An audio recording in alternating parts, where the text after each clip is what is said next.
Now that's disempowering humanity, because we're not looking to ourselves to make the changes that need to happen. We're looking to the offices and not looking to ourselves.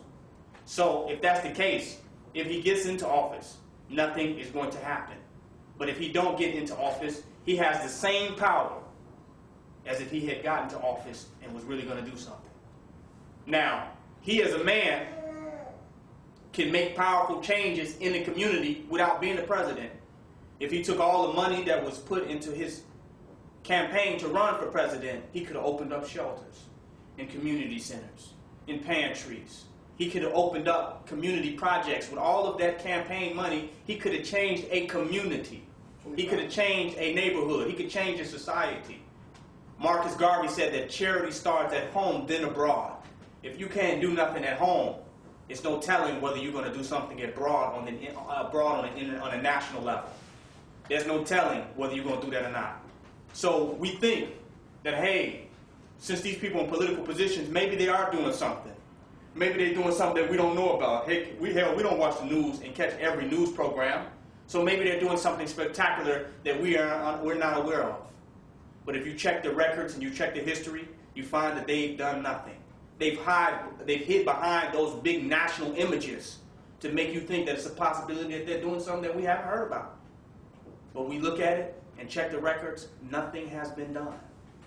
So that whole office, that whole position, the only reason you have to have images and make such profound speeches to win acceptance by people to get a political position is because you yourself are not willing to do nothing as a man. As a human being, you don't want to do anything because you don't have to convince people about how great you are and how efficient you are for the job. Just do the work. Go do it. If you're that efficient and you're that great at organizing resources and you can do something with humanity that humanity has been unable to do with itself, then go ahead and do it. You don't need anybody's stamp to start helping and changing the condition of society.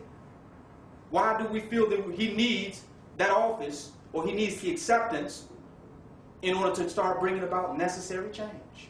Why do we even need that? That's even a waste of time. If he can raise that type of money and resources and that type of love and compassion for him, he can use that same energy to do something directly to change the condition of people. Martin Luther King did it, and he was not even a president.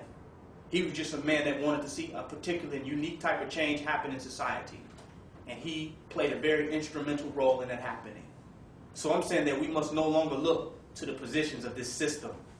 We must no longer look at the positions of the devil, the positions that have been set up by the devil for our salvation. Those positions mean nothing.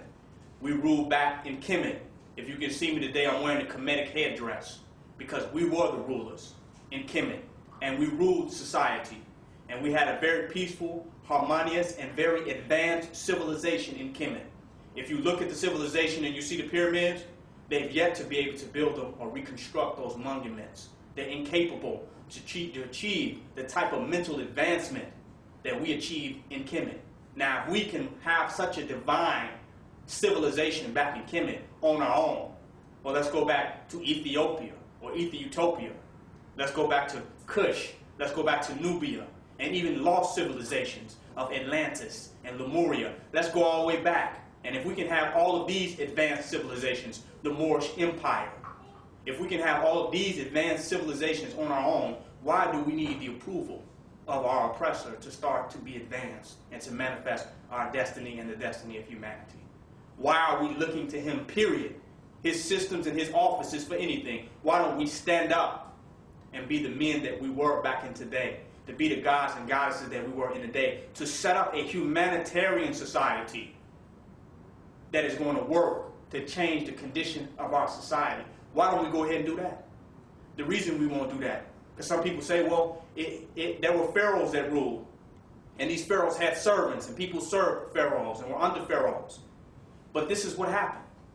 If you are not going to step up and be a righteous leader and bring about dramatic, necessary change for society, then you are going to be a servant of that happen to those who are willing to do it. You are going to have to serve the just cause of those who are willing to do it. If you're not willing to do it, people are tired of waiting for a democratic vote on positive change.